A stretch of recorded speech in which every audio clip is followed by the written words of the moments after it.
திமுக கூட்டணி வெகு விரைவில் சுக்குநூறாக உடையும் சொல்லிட்டு ஒரு ஸ்டேட்மெண்ட். இது மண் கோட்டை இல்ல சுக்குநீரா உடையறதுக்கு.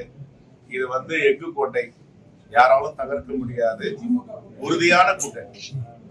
பாமக திமுக கூட்டணி வரும் கருத்து வச்சு நான் கருத்தை வைக்கல சார், எல்லாம் தப்பா சொல்றீங்க. மரியாதை நிமித்தமா அவரை போய் பார்த்துட்டு வந்தேன். ஒரு இன்டர்வியூல கேக்குறாங்க வாய்ப்பு இருக்கா சேரணும்னு.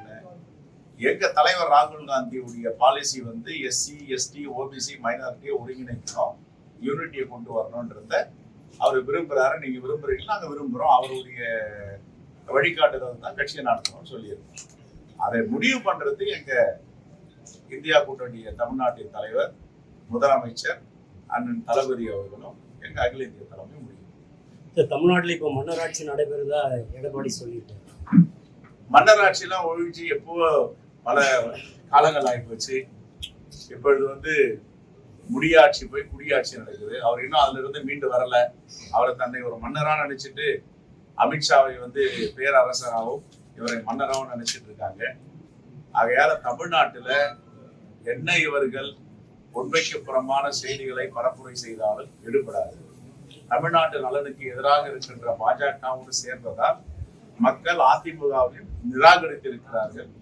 இது இயற்கைக்கு எதிரான கூட்டணி, உண்மைக்கு முரணான கூட்டணி. இந்த கூட்டணியை ஒருபோதும் தமிழ்நாட்டு மக்கள் அங்கீகரிக்க மாட்டார்கள். பிஜேபி போற மாநிலங்கள் எல்லாம் அதை மாநில கட்சியில 2 அவர்களுக்கு 3 அவர்கள் எல்லாம் பண்றாங்க. மைனாரிட்டியா இருக்கிற எம்எல்ஏ கூட விலைக்கு வாங்கி ஆட்சி நடக்கிறாங்க. தமிழ்நாட்டுல அதிமுகவையும் அது கடந்த தேர்தலையே நாளாக்கிட்டாங்கல்ல. அந்த லிஸ்ட்ல இபிஎஸ் அதிமுகவும் சேர்ந்தாங்க. இபிஎஸ் கடந்த தேர்தலே சேர்ந்துருச்சு. இபிஎஸ் ஓபிஎஸ் டிடிவி சசிகலா 4 பீஸ் ஆகிட்டாங்க. இப்ப பாமகவை 2 பீஸ் ஆக்க முயற்சி பண்றாங்க. போக போக தெரியும் நடக்க போகுது. கூட்டணியில் இருக்கிற மதிமுக 2ஆ போதும் அப்படின்ற மாதிரி பேசுறாங்க.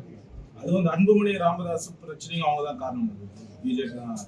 ஆமா, அவர் நேரா புதுடெல்லி போய் அவங்க தானே பாக்குறாரு. ஒரு நல்ல தலைவர்கள் என்ன சொல்லணும்?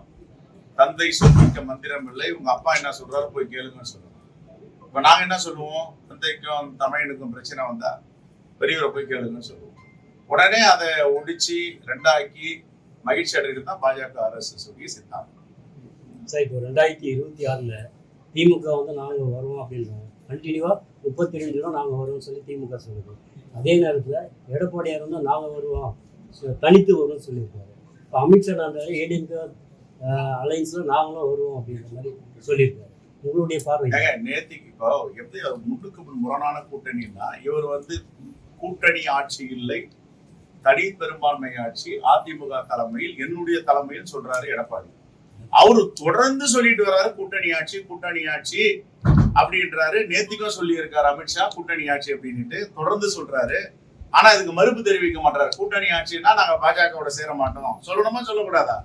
இதுதான் சொல்லணும். சொல்லாம இருக்காருன்னா அப்ப என்ன அதுல ரகசியம் இருக்கு, என்ன பயம், என்ன அச்சம் இருக்குன்றதுதான் சொல்லணும்.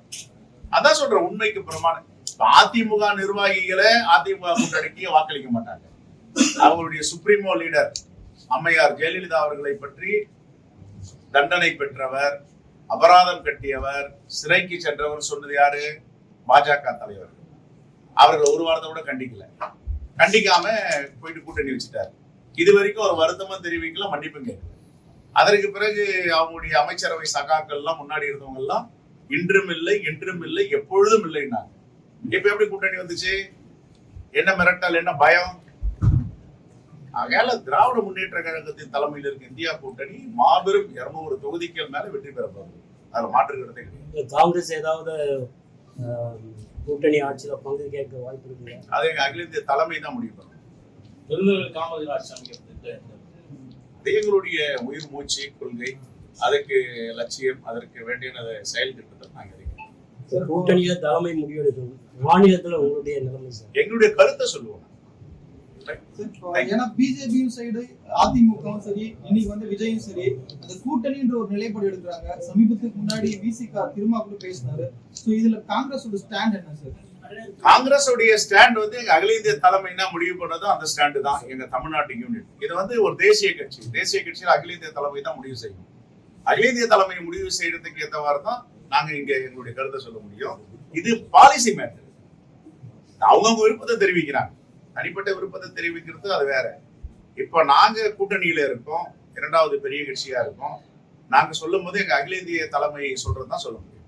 நன்றி. ஒருவேளை பாமக இப்போ அந்த பக்கம் பிஜேபியில இருந்தும் இப்ப வர ஆரம்பிச்சிட்டாங்க. எடப்பாடியும் கேம்பெயின் தொடங்கிட்டாரு, ஸ்டாலினும் ஒரு பக்கம் தொடங்கிட்டாங்க. இதுல வந்து உங்க தேசிய தலைவரோ நீங்களோ இந்த சைடு வந்து சுற்றுப்பயணம் மேற்கொள்வதற்கான திட்டம் நாங்க ஆரம்பிச்சு எவ்வளவு நாள் ஆகுது? ஒரு மாசத்துக்கு மேல ஆகுது. தூத்துக்குடி, திருநெல்வேலி, கன்னியாகுமரி, தென்காசி, நேற்றுக்கு ஆயத்த கூட்டங்கள், ட்ரைனிங் ப்ரோக்ராம், இன்னைக்கு குடியாத்தம், நாளைக்கு தென் சென்னை, நாளைக்கு மறுநாள் வந்து வட சென்னை, 1ஆம் தேதி திண்டுக்கல், தேனி, மதுரை போயிட்டு அகில இந்திய தலைவர் வரதுக்கு வாய்ப்பு இருக்கு சார் தமிழ்நாட்டுக்கு. வராங்க. ஒரு 2 லட்சம் பேர் எங்களுடைய கிராம கமிட்டி நிர்வாகிகளை அழைத்து அறிமுக கூட்டம் நடத்துது. டயா பூஸ்டர் சுகருடைய ரிமோட் கண்ட்ரோல் இனி உங்க கையில. அனைத்து மருந்து கடைகளிலும் கிடைக்கும். செய்திகளை உடனுக்குடன் தெரிந்து கொள்ள கீழ்கண்ட கேபிள் மற்றும் டிடிஎச் நெட்வொர்க்குகளில் எம்நாடு செய்தி தொலைக்காட்சியை காணுங்கள். பாதகம் செய்பவரை கண்டால் நாம் பயம் கொள்ளலாகாது பாப்பா. மோதி மிதித்து விடு பாப்பா, அவர் முகத்தில் உமிழ்ந்து விடு பாப்பா. அண்மை செய்திகளை உடனுக்குடன் தெரிந்து கொள்ள இணைந்திருங்கள் எம்நாடு தொலைக்காட்சியுடன்.